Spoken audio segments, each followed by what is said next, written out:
Hey guys, welcome into the 14. I'm Nick Cole, and we're breaking down the betting action for all of Week 5's SEC football games. Today, we're talking about the Florida Gators visiting the Kentucky Wildcats. The game's at Kroger Field at 6 p.m. Eastern. It'll be televised on ESPN. The betting line on this game opened as Florida -8, and the Gators are still favored by 7.5 by this as of this recording. The over/under opened at 56.5, and it has since dropped to 55. I'm going to bring in our betting analyst, Christopher Smith. Christopher, what are you thinking about this SEC East clash? Yeah, it sure will be fun to watch. I'm excited to find out who you're betting on. I think I gained 4 games on you last week in our season-long competition, and hopefully we'll find out who you're betting on today and see if I can get another one on you. But why don't we go right into Nick's news and notes and tell us about these two programs? Hey, first of all credit to you with a nice 11-5 week. My week wasn't the best at 7-9. But hey, I'm usually about a 500 gambler, so you're outperforming me. I'm playing right on my plane there. Let's start with some weather and injuries for this game. This forecast for the evening game in Lexington, we should have temperatures in the 70s with light wind. There may be a chance of rain, but really nothing you should be concerned about when you're betting this game. On the injury side of things, Florida's cornerback Kaiir Elam with a knee, right guard Stuart Reese, and right tackle Gene DeLance are some guys to be watching for to return from injury this week. And then also the guy everybody's sort of looking at is Gators backup quarterback Anthony Richardson, who made so many explosive plays there in the first couple weeks of the season, but missed the Alabama and Tennessee games. He seems to be much closer to actually participating in. We may see him on the field against Kentucky on Saturday evening. News and notes for this one.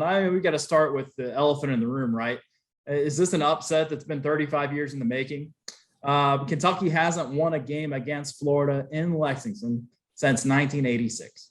That's a pretty impressive losing streak, one that I would expect maybe Vanderbilt to hold, but it is actually Kentucky losing these games to Florida. You may remember, you've probably heard this narrative year after year, but they actually broke their overall losing streak that dated back to 1986 when they beat Florida in Gainesville in 2018. But they've lost the last 2 to the Gators, and they still haven't got the monkey off their back at home. And it feels like this 4-0 Kentucky team is as prepared as anybody to maybe take a run at that, although the Gators themselves have looked pretty good. Speaking of the Gators, they beat Tennessee in what has become a habit in that SEC East rivalry game. I believe that makes it 16 of the last 17 or something like that. And they did it in gambling epic fashion, I should say. The game was never really in question. It was a comfortable win, but the 18.5 point spread on that game sure was. It went down to the very final play for them to cover. Tennessee was driving for that dreaded backdoor, and it was a play in the end zone with 1 second left. They snapped the ball, and Florida's defense bowed up and made the stop so that the Gators backers could cash their ticket there. I know that's one of those spots where you gained a game on me last week, Christopher. Just a narrow thin a margin there. And then the last thing to talk about for me is I know a lot of people, maybe if you haven't watched Florida all that much this year, think back to what a dynamic offense they had with Kyle Trask and Kyle Pitts and Kadarius Toney. They could throw the ball with the best of them last year. But I bet you didn't know that after 4 weeks of this season, the Gators are 3rd in the country with 322.5 yards rushing per game.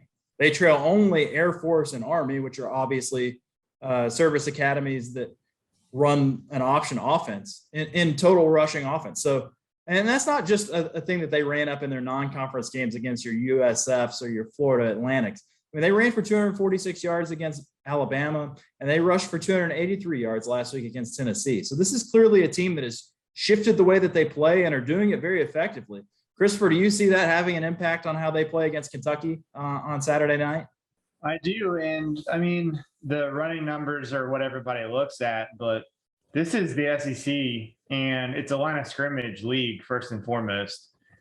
And I know Kentucky has this pizzazz on offense. They got Wan'Dale Robinson. They got a former LA Rams coach as coordinator. They've got a quarterback from Penn State who is not a former receiver or a glorified running back. So, I mean, yes, they can sometimes complete a forward pass, but as they've gotten more and more film on tape this season, their quarterback, their passing game has regressed more and more and more. And also, let's not forget the fact that Kentucky's offensive line is not nearly as good as it was the last 2 seasons. And they got beat at the line of scrimmage on both sides of the ball against Chattanooga just 2 weeks ago, like pushed around. And this is probably the best I've seen Florida along the line of scrimmage in several years, maybe 4 or 5+ years. I mean, this is a Florida team that won the line of scrimmage against Alabama.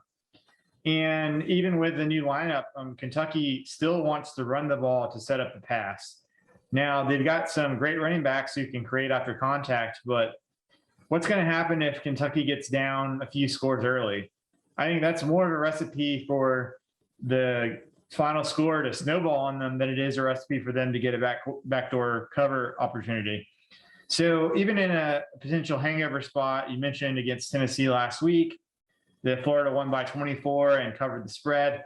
Thank you, Joe Milton, for entering the game late. And, you know, ESPN's SP Plus has Tennessee rated 2.3 points better than Kentucky. And that's a team they just beat by 24. Now, this is a road game instead of a home game, but from a health standpoint, Florida's a little bit, less banged up this week. Probably a better spot for Florida than last week was, coming off the game against Alabama. And I mean, do we really trust the Kentucky defense as well? I mean, they've played Louisiana Monroe and Chattanooga. If you've watched their other videos, you know how I feel about the South Carolina offense this year. And they've played Missouri, which is a pretty decent offense, but imperfect. SP Plus has Florida's offense as third in the country, only behind Ohio State and UCLA. So to me, there's a lot of mismatch in this game. And before I get into what I'm picking, Nick, why don't you go ahead and tell us who you're betting on in this game? Yeah, I went from being excited about Kentucky and the idea of them having some playmakers on offense and a playmaker at the quarterback position to really souring on them from a betting perspective in the last couple of weeks after that Chattanooga game. They did nothing to inspire. I mean, they covered against South Carolina, granted, but that was an ugly game against a very bad South Carolina team. They didn't really do anything offensively that made me feel good that they were going to be able to beat Florida this week. So I know I don't love Florida going this far north and playing in weather that, if 70 degrees feels like 30 degrees to some of those guys, right? But I still am going to lay that 7.5 points pretty confidently and say I think Florida wins this game handily. But I do like it going over because I feel like the Florida offense will get most of the way there themselves. I'm very impressed with the work they've done. Like you said, they dominate the line of scrimmage. I could definitely see them getting into the 40s on their own here. So give me the over 55. How are you seeing this one?